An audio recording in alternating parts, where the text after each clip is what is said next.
Welcome to Maverick University, an educational series featuring ministry modules taught by ministry-minded Christians and designed to help Christians become more effective in their service for Christ. In this session of Maverick University, we'll be covering Soul Winning for Beginners, Part 4. We'll be going over some tips for soul winners, how to be prepared in every way possible to go out soul winning and lead people to Jesus Christ. Joining me is Vice President Dr. Mike Hall, Vice President of Providence Baptist College, and he's going to talk to us about some things that we can do, practical things, things we need to bring with us, things we need to be thinking about, and just to make sure that we're in a position to be successful leading people to Christ. Well, we can make a great gospel presentation, but if there's some physical distraction that's there, it's not going to be doing any good.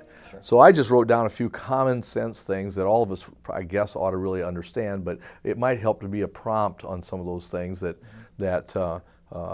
just will help us be more effective as we're out there. So one of the first things I looked at was kind of in the physical area. One, be clean and be well groomed.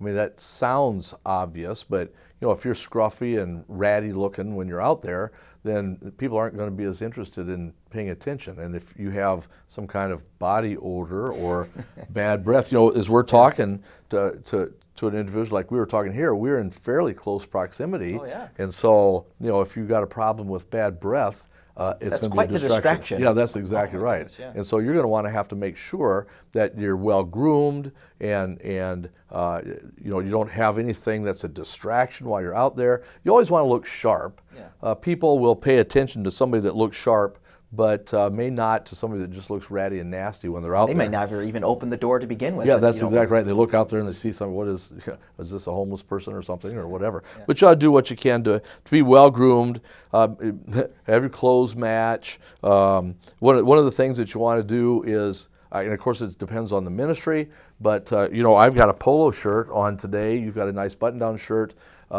Here, as long as the weather's nice, it's been nice lately, we can wear polo shirts if it's got some ministry-related logo that we have. Of course, at any time, you can wear a button-down shirt like you have on with a tie. I generally try to stay away from white shirts and ties because then you're the Mormons in town or whatever the case may be. I just want to look like a well-dressed, concerned neighbor when I'm out there and do what I can to look sharp. So it's important that we're physically clean, that we're neat and clean in appearance. Want to make sure, like I said, that your breath is not offensive. Make sure that you smile and are friendly. Some people that comes naturally to, others don't. And if it doesn't, you have to work at it. Some people may not even be conscious. That's exactly right, and that's why it's so important to go out 2 by 2. Of course, this is a time and place where it's essential that we go out in pairs and not by ourselves so much anymore. But your partner can help you with something. Not too long ago, my partner and I pulled up to our soul winning area, and I slid out of the truck, and of course I have cloth seats in my truck, and I hear it rip. And so I get out, didn't think anything about it. I get out and I go walking over toward our soul winning area. My partner, who's right behind me, says, "You do know that your pants are ripped all the way up the back, right?" And I'm going, "Oh, great." What a great soul winning experience. Yeah, that's exactly right. Goodness. And so, but if my partner wasn't observant, and it was apparently so bad that it didn't take much to observe, if he hadn't been observant, who knows what interesting stories would have been told as a result of that. Oh, day, yeah, no doubt. Hey, some guy came knocking on my door. You should have seen it. It was okay till he walked away, and so that's helpful. You don't want to be a distraction out there from whatever might be the case. Yeah. Be upright and be confident and be. Have an excited look as you walk to the door. Posture is a lot of absolutely nonverbal communication. Absolutely is. And these days, like I said, people are watching cameras that they have and listening in on what's going on. And, if you're just kind of some kind of ratty, frowny kind of a person coming to the door, they're not going to be interested in talking to you. And like I said a little bit earlier on, you may have to work at a little bit looking friendly at the door. Like you said, your partner can help with that. You know what? You really didn't look too friendly when you're at the door there. And your knock ought to be friendly. You ought to have a friendly knock when you knock on the door. And like I said, when folks come to the door, boy, I got that tract right out there. Hey, just want to make sure that you got one of these. And I'm friendly and excited when I do that. So you want to be physically prepared, upright. Have everything you're trying to carry figured out how you're going to handle it. Right now we're taking door hangers out, we're taking individual tracts out, we have our Bible, we have a street sheet and a pen. It's a lot to manage. Yeah, it is. And then you got to knock a door. Yeah. And so I have, everything in one hand, sequenced like I'm going to use them. So my right hand is free to where almost dropped my notes there, where I can knock on somebody's door and things aren't sliding and falling and whatever like just did a minute ago here. And have yourself organized in how you go about doing that. Another thing to be careful of is we try to keep records and keep track of where we are and who we're talking to. So we have what's called a street sheet, and on that street sheet we write everybody that we talk to and that kind of a thing, and want to make sure that we are keeping good records. But you want to be a little careful about writing that where you are when you're writing that stuff on your street sheet. When somebody just closed the door, you don't want to stay standing at their door writing stuff down, because they may go, I wonder what they're writing about us. Suspicious. Yeah, that's right. And by the same token, you don't want to go around to the next house and you're standing there while they're looking out through their camera and writing on your street sheet. We understand that it's just a convenience, but they don't know what you're doing. Mm-hmm. So you want to be a little careful about how you go about doing all of that. So you want to be physically prepared. You want to look sharp. You want to convey a good, exciting, upbeat image with it. You also want to be mentally prepared, and everything that we've talked about here before it lends into that.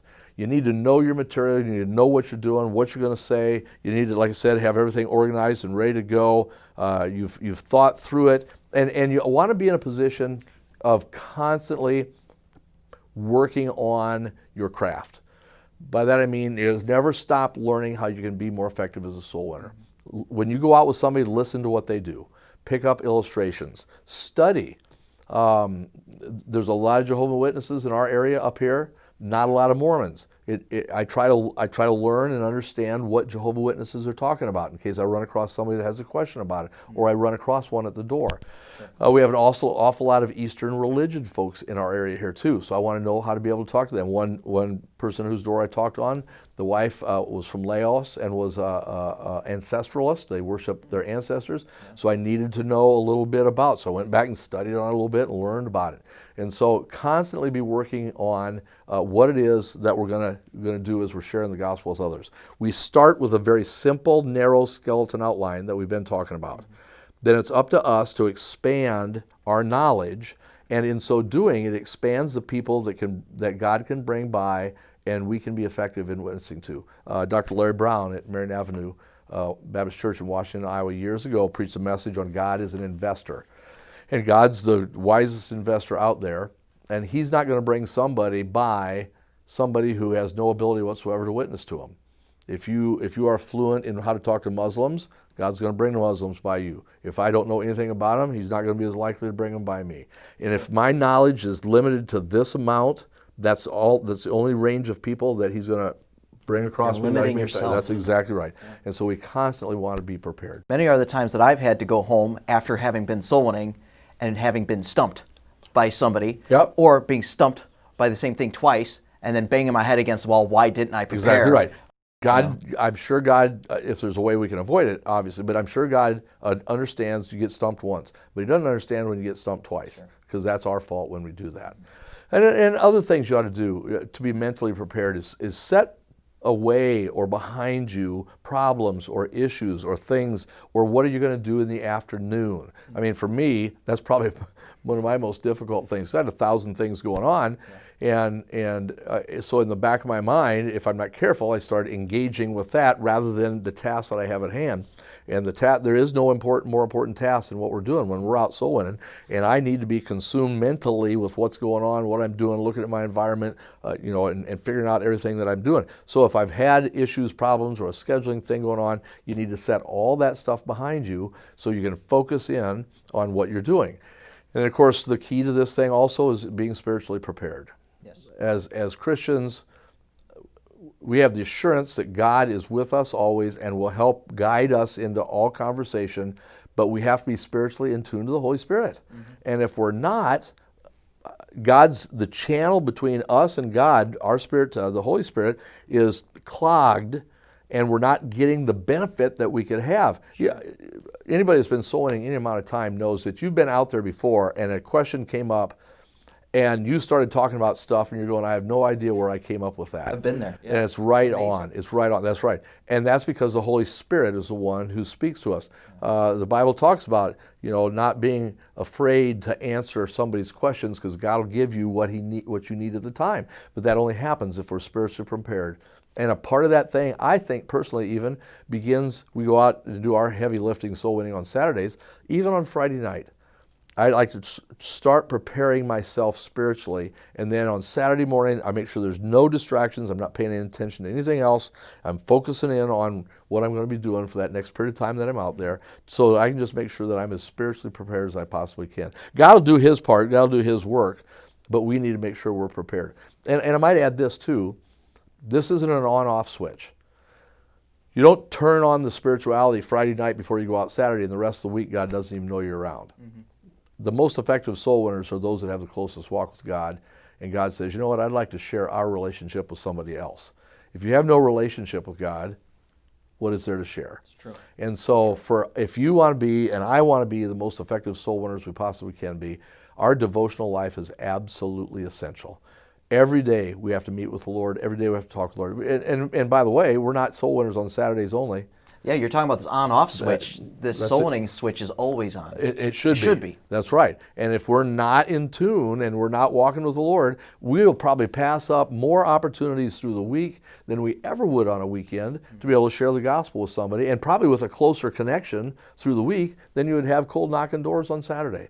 So it's absolutely essential as Christians that we have a good walk with the Lord if we're sincere about wanting to be effective in sharing the gospel with others. In the crazy times we're in this country, obviously Christians have an obligation to be involved politically. We should be. It is our obligation as Americans.